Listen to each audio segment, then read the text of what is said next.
Praise the Lord. கிறிஸ்துவுக்குள் மிகவும் பிரியமான என் அன்பு சகோதர சகோதரிகளே, ஆண்டவரும் இரட்சகருமான இயேசு கிறிஸ்துவின் ஈடிணையற்ற நாமத்தில் உங்களுக்கு நான் அன்பின் வாழ்த்துக்களை தெரிவித்துக் கொள்கின்றேன். இந்த ஆடியோ செய்தியின் மூலம் உங்களுடன் பேசுவது எனக்கு மிகுந்த மகிழ்ச்சியை தருகின்றது. நீங்களும் வீட்டில் உள்ளவர்களும் சுகமாயிருப்பீர்கள் என்று நம்புகின்றேன்.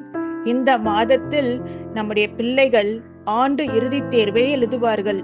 பிள்ளைகள் தேர்வினை சரியாக நன்றாக எழுத நமக்கு ஞானமாய் அமைந்துள்ள இயேசு கிறிஸ்து நிச்சயம் உதவி செய்வார் என்று நம்புவோம். கர்த்தர் தாமே நம்முடைய பிள்ளைகளுக்கு ஞானத்தையும் ஞாபக சக்தியையும் நல்ல சுகத்தையும் தந்தருள நாங்களும் குடும்பமாக ஜெபித்து வருகிறோம். தேவன் நம்முடைய ஜெபங்களை கேட்டு வரும் தேர்வுகளில் பிள்ளைகள் நல்ல மதிப்பெண்கள் பெற்று தேர்ச்சி பெற தேவன் கிருபை செய்வார். நீதிமொழிகள் 21:31 சொல்கிறது, குதிரை யுத்த நாளுக்கு ஆயத்தமாக்கப்படும், ஜெயமோ கர்த்தரால் வரும். ஆம் அன்பானவர்களே, சிலுவையிலே நமக்காக மரணத்தை வெற்றி சிறந்த தேவன் கட்டாயம் நம்முடைய பிள்ளைகளுக்கும் நல்ல மதிப்பெண்களை கொடுப்பார். நிச்சயம் அவர்களுடைய எதிர்காலத்தை ஆசீர்வதிப்பார். நம்பிக்கையோடு இருங்கள், கர்த்தர் பெரிய காரியங்களை செய்வார். நம்முடைய தேவன் அவர் மிகவும் அன்பும் அக்கறையும் இரக்கமும் நிறைந்தவர். நம்மை ஆசீர்வதிக்கவும் உயர்த்தவும் கட்டி எழுப்பவும் கனப்படுத்தவும், மேலும் நாம் கடந்து சென்ற துக்கம், போராட்டங்கள், வலிகள், வேதனைகள் நிறைந்த எல்லா நாட்களுக்கும் ஈடாக நமக்கு மகிழ்ச்சியின் நாட்களை மீட்டு கொடுக்க அவர் ஆவலுடன் காத்திருக்கின்றார். இந்த மார்ச் மாதம் உங்களுக்கு ஒரு விசேஷித்த மாதமாக இருக்கும் என்று நான் உணர்கிறேன். காரணம் என்ன தெரியுமா? இது உங்களுக்கு விசேஷித்த மாதமாக இல்லை என்றால் தேவன் இந்த மாதத்தை நம்முடைய வாழ்க்கையில் சேர்த்திருக்கவே மாட்டார். நான் நம்புகிறேன், உங்கள் முடிவில்லா போராட்டங்களுக்கு ஒரு முடிவை காணும் மாதமாக இருக்க போகின்றது. நீங்கள் பொறுமையோடு காத்திருந்த நாட்கள் அனைத்திற்கும் பதிலை காணப்போகும் ஒரு மாதமாக இருக்க போகின்றது. நீங்கள் சந்தித்த எல்லா அநீதிகளுக்கும் நீதி கிடைக்க போகின்ற ஒரு மாதமாக இருக்க போகின்றது. உங்களை அச்சுறுத்தின உங்கள் எதிரிகள் அனைவருக்கும் ஒரு முடிவை காணப்போகின்ற ஒரு மாதமாக இருக்க போகின்றது. உங்கள் கடினமான எல்லா சூழ்நிலைகளும் சாதகமாகவும் நல்லதாகவும் நம்பிக்கை, மகிழ்ச்சி மற்றும் நன்மையான புதிய கதவுகளை திறக்க வழிவகுக்கின்ற ஒரு மாதமாக இருக்க போகின்றது. ஹல்லேலூயா. நம்முடைய தேவனாகிய கர்த்தர் எப்போதும் நமக்கு நல்லவராகவே இருந்திருக்கின்றார். ஆம், ஒரு தகப்பன் தன் குழந்தையை தோளின் மேல் சுமப்பது போல நம்முடைய ஆண்டவர் நம்மை சுமந்து தாங்கி இதுவரை நாம் சந்தித்த எல்லா தீமைகளிலிருந்தும் நம்மை மீட்டெடுத்திருக்கின்றார். தேவன் நம் மீது வைத்திருக்கும் தனியாத அன்பை குறித்தும் இந்த புதிய மார்ச் 2025 மாதத்திற்கான ஆசீர்வாதத்தை குறித்தும் நான் ஜெபித்துக் கொண்டிருந்த போது கர்த்தர் என் இருதயத்தில் அருமையான ஒரு வாக்குத்தத்த வசனத்தை வைத்தார். ஏசாயா 41:13, உன் தேவனாயிருக்கிற கர்த்தராகிய நான் உன் வலது கையை பிடித்து பயப்படாதே, நான் உனக்கு துணை நிற்கிறேன் என்று சொல்கிறார். எனக்கு அன்பான தேவ பிள்ளையே, பயப்படாதே, நான் உனக்கு துணை நிற்கிறேன் என்று சொன்ன நம்முடைய தேவனாகிய கர்த்தர் நாம் சோர்ந்து போகின்ற நேரத்தில் நம்மை பலப்படுத்துகிறவராகவும், தேவையுள்ள நேரங்களில் நமக்கு சகாயம் செய்வதற்காகவும், இக்கட்டான நேரங்களில் நமக்கு அரணான கோட்டையாகவும் எப்போதும் நமக்கு துணையாக நிற்கிறார். அவர் ஒருபோதும் நம்மை விட்டு விலகவும் மாட்டார், நம்மை கைவிடவும் மாட்டார். ஆம் தேவனுடைய பிள்ளைகளே, தேவன் உங்கள் மீது வைத்திருக்கும் அன்பு அது ஒரு நாளும் மாறாது. ஆம், எந்த சூழ்நிலையிலும், எந்த காரணத்துக்காகவும், எந்த ஒரு நபருக்காகவும் அவர் உங்கள் மீது வைத்திருக்கிற அன்பிலே மாறவே மாட்டார். நீங்கள் தேவனுடைய அன்பை சில சமயங்களில் நினையாமல் கூட இருக்கலாம், ஆனால் அவர் எப்போதும் உங்கள் மேல் நினைவாகவே இருக்கின்றார். நீங்கள் தேவனுடைய அன்பை ஒத்துக்கொள்ளாமல் இருக்கலாம், ஆனால் அவர் ஒருபோதும் உங்களை நேசிப்பதிலே மறப்பதே இல்லை. நீங்கள் தேவனுடைய வாக்குத்தத்தங்களை நினைவில் கொள்ளாமல் இருக்கலாம், ஆனால் அவர் உங்களுக்கு கொடுத்த ஒவ்வொரு வாக்கு தத்தங்களையும் எப்போதும் நினைவில் வைத்திருக்கின்றார். ஏன் தெரியுமா? காரணம், நீங்கள் அவருடைய அன்பான பிள்ளைகள். நீங்கள் அவருடைய சாயலில் உருவாக்கப்பட்டவர்கள். ஒரு தெய்வீக நோக்கத்திற்காக தேவனால் தெரிந்து கொள்ளப்பட்டவர்கள். ஆம், நீங்கள் தேவனுடைய சுதந்திரவாளியாக தெரிந்து கொள்ளப்பட்டவர்கள். தேவனுடைய அன்பை வெளிப்படுத்த தெரிந்து கொள்ளப்பட்டவர்கள். தேவனுடைய மகிமையை வெளிப்படுத்தும்படி தெரிந்து கொள்ளப்பட்டவர்கள். கர்த்தராகிய இயேசு கிறிஸ்து விட்டு சென்ற ஊழியத்தை, அவருடைய நோக்கத்தை நிறைவேற்றுவதற்காக தெரிந்து கொள்ளப்பட்டவர்கள். ஆம், தேவன் உங்கள் மீது அளவில்லாத நம்பிக்கை வைத்திருக்கின்றார். அவர் உங்களை நம்புகிறது மாத்திரமல்ல, உங்களுக்காக அற்புதமான ஒரு எதிர்காலத்தை ஆயத்தப்படுத்தி வைத்திருக்கின்றார். அது நீங்கள் எதிர்பார்க்காத ஒன்றாக இருக்கும். நீங்கள் ஜெபித்திராத ஒன்றாக இருக்கும். உங்கள் மனதில் கூட நீங்கள் நினைத்திராத ஒன்றாக இருக்கும். எனவே இந்த லென்த் காலத்தில் தேவனிடத்திலிருந்து சிறந்த மற்றும் நன்மையான காரியங்களை எதிர்பாருங்கள். தேவனுடைய அன்பை அதிகமாக தியானியுங்கள். ஆம், இந்த லென்த் நாட்களில் நாம் நம்முடைய வாழ்க்கையை தேவனிடத்தில் மீண்டும் அர்ப்பணித்து சீர்படுத்த வேண்டிய காரியங்களை சீர்படுத்திக் கொள்வோம். நம்முடைய எந்த காரியங்களுக்கு முன்னுரிமை கொடுக்கிறோம் என்பதை சரி செய்வோம். ஜெபத்தில் தேவனுடன் அதிக நேரத்தை செலவிடுவோம். வேதத்தை வாசித்து தேவனுடைய அன்பை குறித்து அதிகமாக தியானிப்போம். ஆம், உண்மையில் இது ஒரு அருமையான மாதமாக இருக்க போகின்றது. ஆனால் அதற்கு முன் இந்த ஆண்டு மார்ச் 2025 அருமையான இந்த புதிய மாதத்திற்காக தேவனுக்கு நாம் நன்றி செலுத்துவோம். மார்ச் மாதம் இது வருடத்தின் 3வது மாதம். எண் 3 என்பது வேதத்தில் உள்ள முக்கியமான எண்களில் ஒன்றாகும். எண் 3 வேதத்தில் 467 முறை வருகிறது. எண் 3 என்றால் முழுமை என்று பொருள்.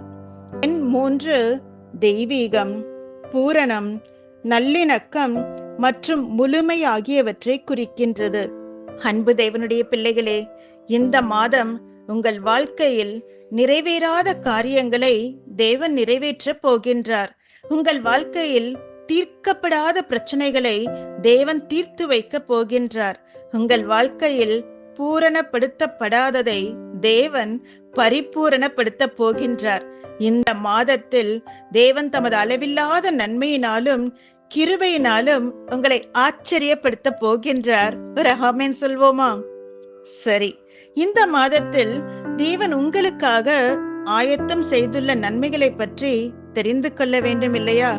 முதலாவதாக, உங்கள் வாழ்க்கையில் இழந்த நன்மைகளை மீட்டெடுக்க போகின்ற ஒரு மாதம். ஆதியாகமம் 22:8 சொல்கிறது, அதற்கு ஆபிரகாம், என் மகனே, தேவன் தமக்கு தகன பலிக்கான ஆட்டுக்குட்டியை பார்த்து கொள்வார் என்றார். ஆபிரகாம் தனது மகன் ஈசாக்குடன் மோரியா மலைக்கு 3 நாட்கள் பிரயாணமாக சென்றதை நாம் அனைவரும் அறிவோம். இந்த பிரயாணத்தின் நோக்கம் தேவனுடைய வார்த்தைக்கு கீழ்ப்படிந்து தன் மகன் ஈசாக்கை பலியிடுவதாகும். இது ஒரு கடினமான முடிவு. இதை தீர்மானிப்பது என்பதும் மிகவும் கடினம். காரணம், ஆபிரகாம் 25 வருடங்களாக காத்திருந்து அவருக்கு வாக்களிக்கப்பட்ட ஆசீர்வாதமான மகனான ஈசாக்கினுடைய இழப்பை குறித்தது. ஆனால் ஆபிரகாம் தேவனுடைய வார்த்தைக்கு கீழ்ப்படிவதில் உண்மையுள்ளவராக இருந்தார். காரணம், தேவன் தன்னை இப்படிப்பட்ட ஒரு சூழ்நிலைக்கு கொண்டு வந்திருந்தால் இந்த சூழ்நிலையிலிருந்து தப்பிக்க ஒரு வழியையும் காட்டுவார் என்று ஆபிரகாம் நம்பினார். ஆம், தேவன் மீது ஆபிரகாம் வைத்திருந்த நம்பிக்கை வீண் போகவில்லை. காரணம், ஈசாக்கிற்கு பதிலாக பலிக்கான ஒரு ஆட்டுக்குட்டியை தேவன் ஏற்கனவே ஆயத்தப்படுத்தி வைத்திருந்தார். ஆம், அது ஆபிரகாமிற்கு ஒரு சோதனையான காலம்தான். ஆனால் ஆபிரகாம் இந்த சோதனையை ஜெயித்து தேவனுடைய இருதயத்தை வென்றார். அன்பு தேவனுடைய பிள்ளைகளே, தேவன் ஏதோ உங்களை அழைக்க வேண்டும் என்று அழைக்கவில்லை. உங்களை வெறுமையாக ஒன்றுமில்லாமல் விட்டு விடுவதற்காக ஏதோ ஒன்றை தேவன் உங்கள் வாழ்க்கையில் ஆரம்பிக்கவும் இல்லை. உங்களை வெறும் கையுடன் விட்டு செல்வதற்காக ஏதோ ஒன்றை தேவன் உங்கள் வாழ்க்கையில் ஆரம்பிக்கவில்லை. உங்கள் எதிர்காலம் கேள்விக்குறியாக இருக்கும்படி ஏதோ ஒன்றை தேவன் உங்கள் வாழ்க்கையில் ஆரம்பிக்கவில்லை. அவர் ஏதோ ஒன்றை ஆரம்பிக்கவில்லை, ஆனால் அவர் உண்மையில் நன்மையானதை மற்றும் சிறந்த ஒன்றைத்தான் உங்கள் வாழ்க்கையில் ஆரம்பித்திருக்கின்றார். மேலும் நீங்கள் கனவிலும் எதிர்பார்த்திராத அல்லது இதுவரை ஜெபித்திராத ஒன்றைத்தான் தேவன் உங்கள் வாழ்க்கையில் ஆரம்பித்திருக்கின்றார். அவர் உங்களுக்கு என்ன கொடுத்தாரோ அது உங்களுக்கு மட்டுமே சொந்தமானது. அதை யாரும் உரிமை கோர முடியாது.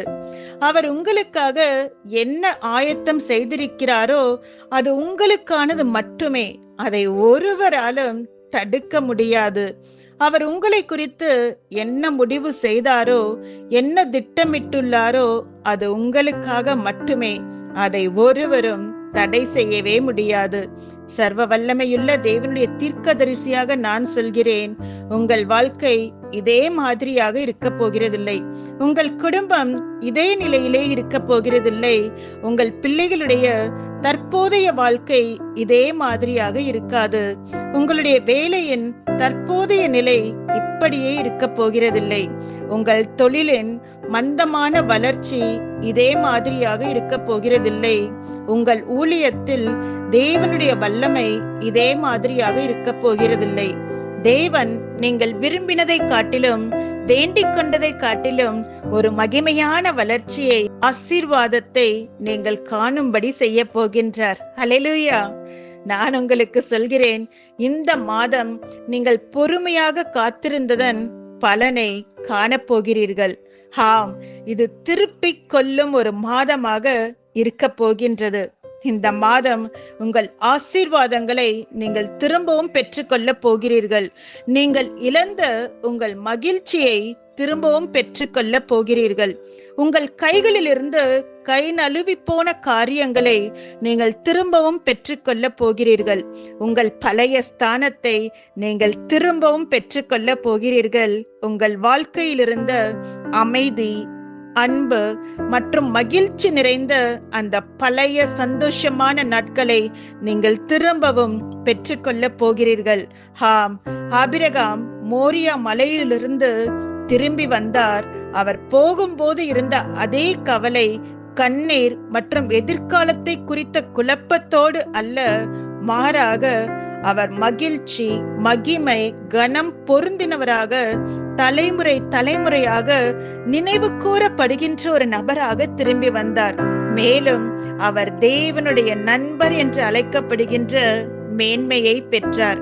என்ன ஒரு மகிமை, மகிழ்ச்சி இல்லையா? இன்றைக்கு இந்த உலகம் உங்களை அறியாமல் இருக்கலாம், ஆனால் தலைமுறை தலைமுறையாக நீங்கள் நினைவு கூறப்படுவீர்கள். இன்றைக்கு இந்த உலகம் உங்களை அடையாளம் கண்டு கொள்ளாமல் இருக்கலாம், ஆனால் தலைமுறைகளுக்கு நீங்கள் மறக்க முடியாத நபராக இருப்பீர்கள். இன்றைக்கு இந்த உலகம் உங்களை புரிந்து கொள்ளாமல் இருக்கலாம், ஆனால் நீங்கள் தேவன் மேல் வைத்த நம்பிக்கைக்காக யாவரால் அறியப்பட்ட மிக உயர்ந்த ஸ்தானத்தில் இருப்பீர்கள். இன்றைக்கு இந்த உலகம் உங்களை பற்றி நல்லதாக எதுவும் பேசாமல் இருக்கலாம், ஆனால் உங்கள் நன்மை, உங்களுடைய அன்பு, உங்களுடைய தியாகங்கள் தலைமுறைகளுக்கு பாடமாக கற்பிக்கப்படும். எனவே உங்களை பற்றி மனிதர்கள் பேசுவதையோ சொல்வதையோ நினைப்பதையோ கண்டு சோர்ந்து போகாதீர்கள். அவர் உங்களுக்காக நன்மையானவைகளை திட்டமிட்டுள்ளார். அது பலரையும் ஆச்சரியப்படுத்த போகிறதாக இருக்க போகிறது. இதை நம்புங்கள், உரிமை பாராட்டுங்கள். நீங்கள் உங்களுடைய வாழ்க்கையில் நிச்சயம் இவைகளை பார்ப்பீர்கள். இரண்டாவதாக, உங்கள் ஜெபத்திற்கான பலன்களை உங்கள் வாழ்க்கையில் மீட்டெடுக்கின்ற ஒரு மாதமாக இருக்க போகின்றது. தானியேல் 5:14 சொல்கிறது, உனக்குள்ளே தேவர்களின் ஆவி உண்டென்றும் வெளிச்சமும் புத்தியும் விசேஷித்த ஞானமும் உன்னிடத்தில் காணப்பட்டதென்றும் உன்னை குறித்து கேள்விப்பட்டேன்.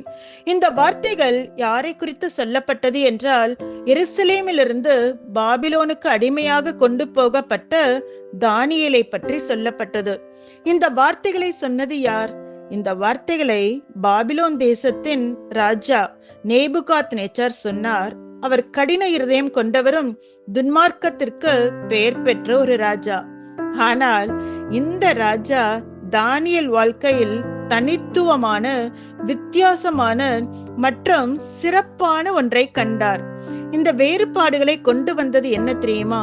தானியேல் 6:10 சொல்கிறது, தானியேலோ வென்றால் அந்த பத்திரத்திற்கு கையெழுத்து வைக்கப்பட்டதென்று அறிந்த போதிலும் தன் வீட்டுக்குள்ளே போய் தன் மேல் அறையிலே எருசலேமுக்கு நேராக பலகணிகள் திறந்திருக்க அங்கே தான் முன் செய்து வந்தபடியே தினம் 3 வேளையும் தன் தேவனுக்கு முன்பாக முழங்கார் படியிட்டு ஜெபம் பண்ணி ஸ்தோத்திரம் செலுத்தினான். எனக்கன்பான தேவ பிள்ளையே, தானியேலின் சூழ்நிலை நன்றாக இருக்கவில்லை. தானியேலை சுற்றி இருந்தவர்களும் நல்லவர்களாக இல்லை.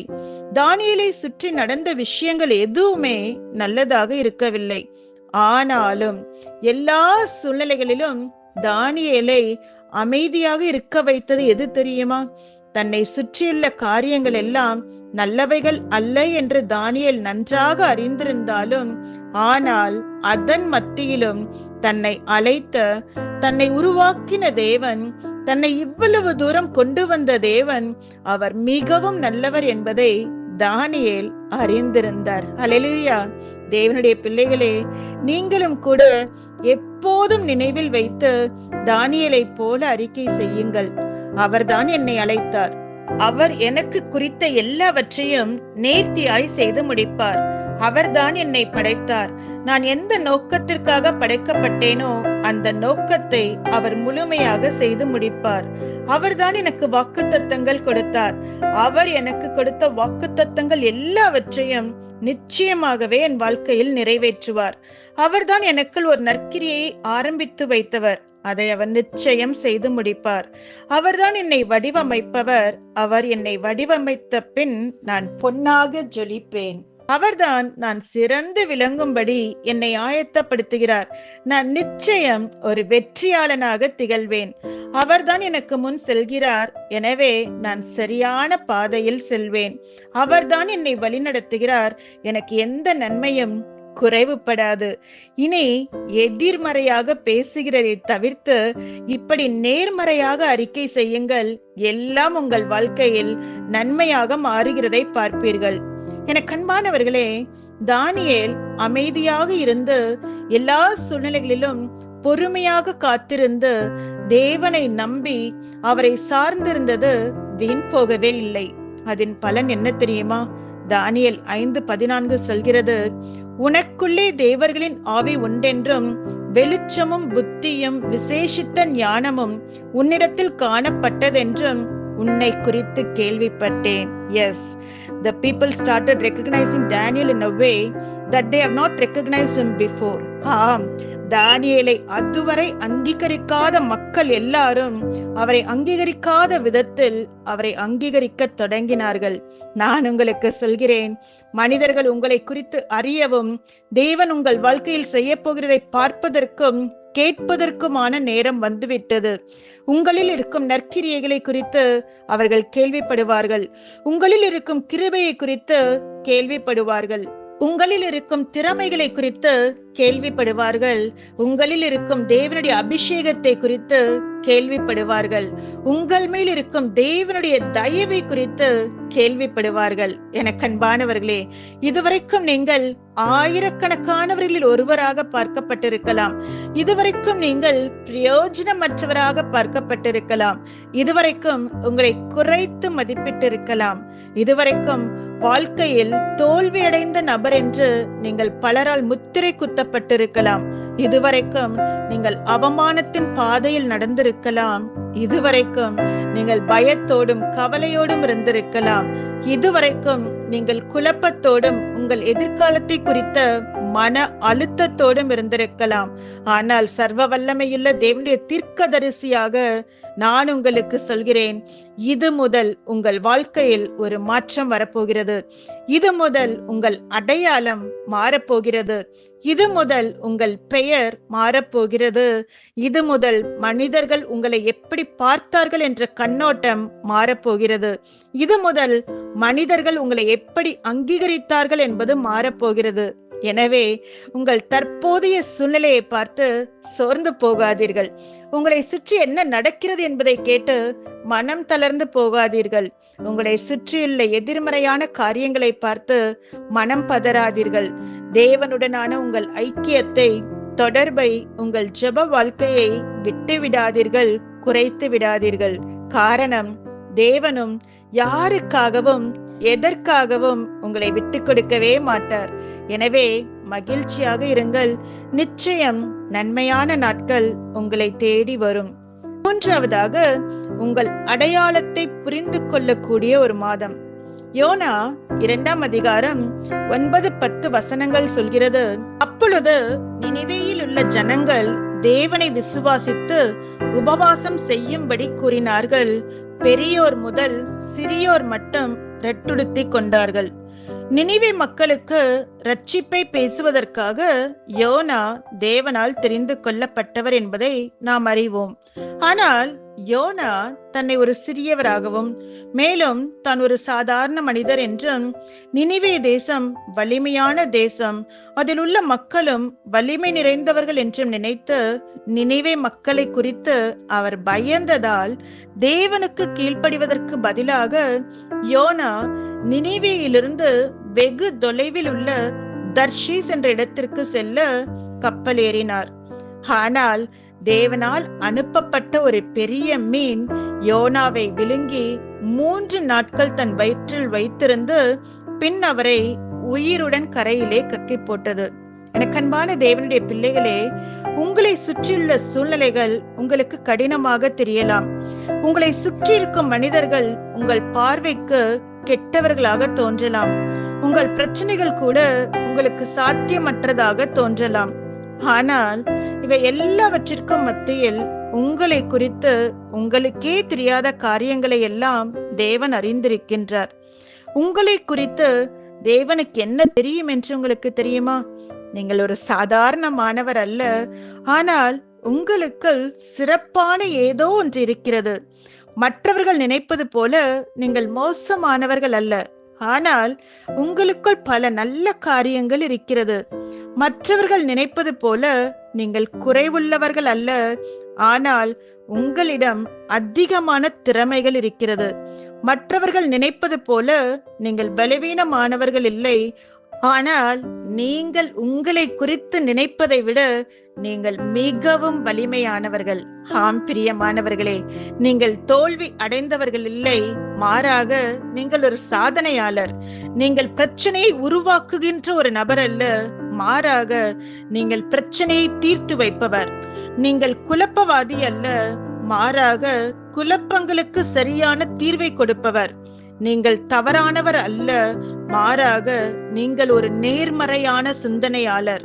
நீங்கள் ஒரு தோல்வியுற்றவர் அல்ல, மாறாக நீங்கள் ஒரு போராளி. எனக்கு அன்பானவர்களே, நீங்கள் ஒருவேளை யோசிக்கலாம், தேவனுக்கு என்னை குறித்து எப்படி தெரியும் என்று. காரணம், அவர் உங்கள் தேவன். அவர்தான் உங்களை உருவாக்கினவர்.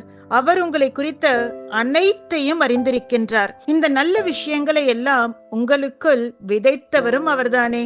யோனா தேவனுடைய திட்டத்தை புரிந்து கொண்ட போது அவர் மீனின் வயிற்றிலிருந்து 3வது நாளில் தேவனை நோக்கி ஜெபம் செய்தார். தேவன் யோனாவை மீனின் வயிற்றிலிருந்து வெளியே கொண்டு வந்தார். உங்கள் மனதிலே நீங்கள் கேட்கும் கேள்வியை என்னால் புரிந்து கொள்ள முடிகிறது. யோனாவை மீன் விழுங்கியதை போலத்தான் என்னுடைய வாழ்க்கையிலும் வனாந்திரம் அல்லது பிரச்சனையின் பாதையில் நடக்க தேவன் ஏன் அனுமதிக்கிறார் என்று நீங்கள் கேள்வி கேட்கலாம். ஏன் தெரியுமா? உங்களை மீண்டும் உருவாக்க, உங்களை சீர்படுத்த, உங்களை வடிவமைக்க, உங்களை உயிர்ப்பிக்க, உங்களை முழுமைப்படுத்த, மேலும் அநேகருக்கு ஒரு ஆசீர்வாதத்தின் பாத்திரமாக உங்களை உருவாக்குவதற்காகவே அல்லாமல் உங்களை அழிப்பதற்காக அல்ல. நான் நினைக்கிறேன், ஒருவேளை யோனா தேவனுடைய திட்டத்தின்படி நினிவேக்கு செல்வதற்கு பதிலாக அவர் நினைத்தபடி தர்ஷீஸை அடைந்திருந்தால் அவர் அந்த இடத்தில் மகிழ்ச்சியான ஒரு வாழ்க்கை, ஆடம்பரமான ஒரு வாழ்க்கை வாழ்ந்திருக்கலாம். ஆனால் அவர் நினிவேக்கு வந்திருக்க மாட்டார். அவர் தேவனுடைய திட்டத்தை புரிந்து கொள்ளாமலே இருந்திருப்பார். அவர் தேவனுடைய வல்லமையை பெற்றிருக்க மாட்டார். நினிவேயின் எழுப்புதலுக்கு அவர் காரணமாக இருந்திருக்கவும் மாட்டார். நினிவே மக்களுடைய இரட்சிப்புக்கும் மகிழ்ச்சிக்கும் அவர் காரணமாக இருந்திருக்க மாட்டார். அவர் ஒரு வரலாற்றை உருவாக்கி இருக்கவும் மாட்டார். அவர் தலைமுறைகளுக்கு ஆசீர்வாதமாக மாறியிருக்க மாட்டார். மாறாக அவர் ஒரு மறக்கப்பட்ட, பயனற்ற, ஒருவராலும் அறியப்படாத தீர்க்கதரிசியாக வாழ்ந்து மரித்திருப்பார். ஆனால் யோனாவின் வாழ்க்கைக்கான தேவனுடைய திட்டம் இதுவல்ல. யோனா தலைமுறைகளுக்கு ஆசீர்வாதங்களின் ஊற்றாக இருக்க வேண்டும் என்ற திட்டத்தை தான் தேவன் இவரை குறித்து வைத்திருந்தார். அதே போலத்தான் இந்த காலத்தில் ஒரு எழுப்புதலை கொண்டு வர தேவன் உங்களை தேர்ந்தெடுத்துள்ளார். நீங்கள் பலவீனமாக இருக்கலாம், ஆனால் உங்களைத்தான் மற்றவர்களுக்கு முன் அவருக்காக சாட்சியாக இருப்பதற்கு தெரிந்து கொண்டுள்ளார். நீங்கள் எதையாவது நினைத்து அழுது கொண்டிருக்கலாம், ஆனால் அவருடைய நன்மைகளை குறித்து மற்றவர்களுக்கு சாட்சியாக சொல்ல தேவன் உங்களை தெரிந்து கொண்டுள்ளார். கர்த்தருக்காக காத்திருக்கிற உங்களைத்தான் தலைமுறை தலைமுறையாக சந்ததிகளுக்கு ஒரு மகிழ்ச்சியின் சாட்சியாக இருக்க தேவன் தெரிந்து கொண்டுள்ளார். தேவன் மீது நம்பிக்கை கொண்ட உங்களை நம்பிக்கையற்ற மக்களுக்கு நம்பிக்கையின் அடையாளமாக இருக்க தேவன் உங்களை தெரிந்து கொண்டுள்ளார். அன்பு தேவனுடைய பிள்ளைகளே, நீங்கள் அழிந்து போகின்ற ஆத்துமாக்களை தேவனுக்காக ஆதாயப்படுத்தி அவருடைய இருதயத்தின் விருப்பத்தை நிறைவேற்றுவீர்கள் என்று தேவன் உங்களை நம்புகின்றார். அவர் சொல்வதை நீங்கள் செய்வீர்கள் என்று தேவன் உங்களை நம்புகின்றார். நீங்கள் அவருடைய இருதயத்தை மகிழ்விப்பீர்கள் என்று தேவன் உங்களை நம்புகின்றார். சர்வ வல்லமையுள்ள தேவனுடைய தீர்க்கதரிசியாக நான் உங்களுக்கு சொல்கிறேன், உங்கள் சூழ்நிலைகளை நீங்கள் தனியாக எதிர்கொள்ள போவதில்லை. உங்கள் போராட்டங்களை நீங்கள் தனியாக போராட போகிறதில்லை. உங்கள் மகிழ்ச்சியின் சந்தோஷத்தையும் கூட நீங்கள் மட்டும் தனியாக கொண்டாட போகிறதில்லை. காரணம், கர்த்தர் தம்முடைய ஆசீர்வாதங்களை உங்கள் மீது கட்டளையிடுவார். கர்த்தர் உங்களை ஆறுதல் படுத்தவும், உங்களை ஆதரிக்கவும், உங்களை சரியான பாதையில் நடத்தவும் அவருடைய பிள்ளைகளுக்கு கட்டளையிட்டுள்ளார். உங்களுக்காக யுத்தம் செய்யவும், உங்களை காக்கவும், உங்களுக்கு விரோதமாக திட்டமிடப்பட்ட எல்லா தீமைகளிலிருந்தும் உங்களை விடுவிக்கவும் கர்த்தர் தம்முடைய தூதர்களுக்கு கட்டளையிட்டுள்ளார். கர்த்தர் உங்கள் மீது நிரம்பி வழிகின்ற ஒரு அபிஷேகத்தை கட்டளையிட்டுள்ளார். கர்த்தர் உங்கள் மீதும் உங்கள் அன்புக்குரியவர்கள் மீதும் அளவில்லாத ஆசீர்வாதங்களை பொழிந்துள்ளார். நான் உங்களுக்கு சொல்கிறேன், இது ஒரு மாற்றத்தை காண வேண்டிய ஒரு நேரம். இது ஒரு மறுசீரமைப்பை பார்க்க வேண்டிய ஒரு நேரம். இது உங்களுக்கான சுகத்தை பெற்றுக்கொள்ள வேண்டிய ஒரு நேரம். இது உங்களுக்கான ஒரு அற்புதத்தை பார்க்க வேண்டிய ஒரு நேரம். இது உங்கள் கனவுகள் எல்லாம் நனவாக போகின்ற ஒரு மாதம். இது உங்களுக்கான நீதியை நீங்கள் பெற்றுக்கொள்ள போகின்ற ஒரு மாதம். இது உங்கள் வாழ்க்கையில் நீங்கள் ஒரு உயர்வை பார்க்க வேண்டிய ஒரு மாதம். இது ஒரு அங்கீகாரத்தை பார்க்க போகின்ற ஒரு மாதம். உங்களை குறித்த ஒவ்வொரு தீர்க்க தரிசனமும் உங்கள் வாழ்க்கையில் நிறைவேற போகின்ற ஒரு மாதம். தலைமுறை தலைமுறையாக நீங்கள் ஆசீர்வதிக்கப்படவும், அபிஷேகம் செய்யப்படவும், புதுப்பிக்கப்படவும், நினைவு கூறப்பட வேண்டியும் போகின்ற ஒரு நேரம். நான் நம்புகிறேன், இந்த மாதம் ஒரு நம்பிக்கையின் மாதமாக, ஒரு மகிழ்ச்சியின் மாதமாக, தயவை பார்க்க போகின்ற ஒரு மாதமாக, உங்களுடைய அனைத்து பிரச்சனைகளுக்கும் தீர்வை காணப்போகின்ற ஒரு மாதமாக இருக்க போகின்றது. ஆமேன். எனவே இந்த மாதத்தில் தேவனிடமிருந்து பெரிய காரியங்களை, நன்மையான காரியங்களை எதிர்பாருங்கள். உங்கள் வாழ்க்கை, உங்கள் நம்பிக்கை, தேவன் மீது நீங்கள் வைத்திருக்கும் உங்கள் விசுவாசம் ஒரு நாளும் வீண் போகவே போகாது. இந்த மாதம் உங்களுக்கு ஒரு மகிழ்ச்சியான, அமைதியான மற்றும் ஆசீர்வதிக்கப்பட்ட மாதமாக இருக்கும் என்று நம்முடைய கர்த்தராகிய இயேசு கிறிஸ்துவின் நாமத்தில் உங்களை வாழ்த்துகின்றேன். கர்த்தர் உங்களை ஆசீர்வதிப்பாராக. God bless you. எனக்கு அன்பானவர்களே, இந்த வார்த்தை உங்களுக்கு மிகுந்த ஒரு ஆறுதலாக, ஆசீர்வாதமாய் இருக்கும் என்று நான் நம்புகிறேன். உங்கள் வாழ்க்கையை தொடங்கினவர், ஒரு புதிய மாதத்தை கூட்டி கொடுத்தவர், அவர் உங்களை குறித்து வைத்திருக்க திட்டங்கள், அவர் உங்களை குறித்து வைத்திருக்க தரிசனங்களிலே அவர் மாறாதவராய் இருக்கிறார். இன்றைக்கு உங்களுடைய சூழ்நிலைகள் நீங்கள் எதிர்பார்த்தது போல இல்லாமல் இருக்கலாம். நீங்கள் விரும்பினதை போல, நீங்கள் ஜெபித்ததை போல காரியங்கள் இல்லாமல் இருக்கலாம். ஆனால் ஒன்று மறந்து போக வேண்டாம், சகலத்தையும் மாற்றமைக்கிற தேவன் அவர் உங்களோடு தான் இருக்கிறார். ஆதலால் சூழ்நிலையை பார்த்து, பிரச்சனைகளை பார்த்து கலங்க வேண்டாம். கோலியாத் தாவீதுக்கு ஒரு பிரச்சனையா தான் இருந்தான். ஆனா அந்த கோலியாத் தாவீதுக்கு ஒரு பிரச்சனையாக இருக்க முடியவில்லை. செங்கடல் இஸ்ரேல் ஜனங்களுக்கு தடையாக தான் இருந்தது. ஆனால் செங்கடல் இஸ்ரேல் ஜனங்களை தடை செய்யவில்லை. காரணம் தெரியுமா? கர்த்தர் அவர்களோடு கூட இருந்தார். கர்த்தர் அவர்களுக்கு முன்பாக சென்றார். அவர் நமக்கு முன்பாக செல்கிறபடினால், தடைகளை அகற்றுகிறவர் நமக்கு முன்பாக போகிறபடினால், நம்மோடு கூட இருக்கிறபடினால் நாங்கள் பயப்படுவோம், கலங்குவோம் அவசியமில்லை. தைரியமா இருங்க. கர்த்தர் மேன்மையான காரியங்களை அவர் செய்ய போகிறார். அவர் செய்ய நினைத்தது, உங்க வாழ்க்கையை அவர் திட்டமிட்டது, அவைகள் கட்டாயம் நிறைவேறும்.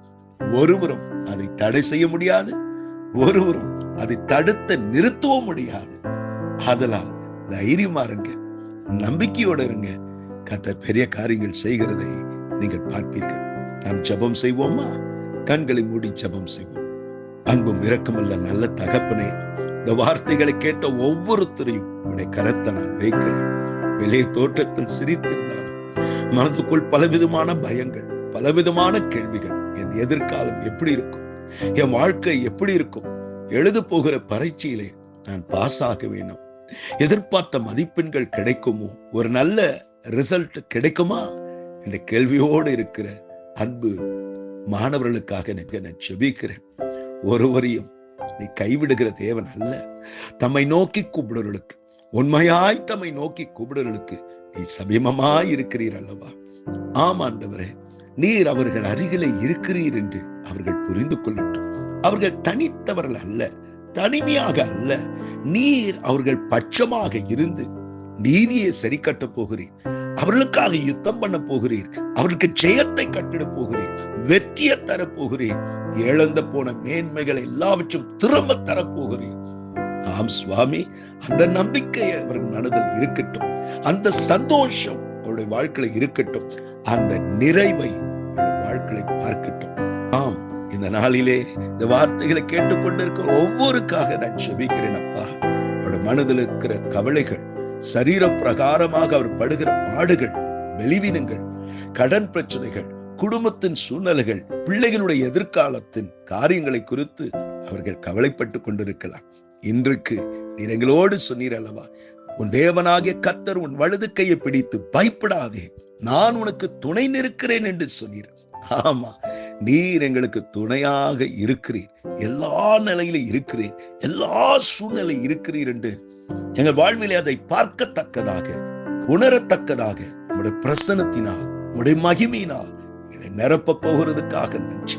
சந்தோஷமான நாட்கள், மன மகிழ்ச்சியான நாட்களை தாங்கப்பா. அவர்கள் சிறுமப்படுத்தின, அவமானப்படுத்தின யாவருக்கும் முன்பாக அவளை தலையாக உயர்த்துகிற ஒரு மாதமாக இருக்க போகிறதுக்காக, மகிழ்ச்சியின் மாதமாக, ஜெபத்திற்கு பதிலை பார்க்கிற ஒரு மாதமாக, நீதியை சரி கட்டுகிற ஒரு மாதமாக, நன்மைகளை சுதந்திரிக்கிற மாதமாக இருக்க போகிறதுக்காக நன்றி செலுத்துகிறேன். ஆசீர்வதிங்க, பெரிய காரியங்களை அவருடைய வாழ்க்கையில செய்யுங்க. ஆம் அன்பானவர்களே, இந்த வார்த்தை உங்களுக்கு ஆசீர்வாதமாக இருந்தது அல்லவா? ஆதலால் உங்களுக்கு தெரிந்த அன்பானவர்களிடத்தில் இந்த வீடியோவை ஷேர் பண்ணுங்க, ஃபார்வர்ட் பண்ணுங்க. யூடியூப் சேனலை சப்ஸ்கிரைப் பண்ண மறந்து போக வேண்டாம். தேவன் மேன்மையான நன்மையான நாட்களை உங்களுக்கு முன்பாக வைத்திருக்கிறார். God bless you. Amen.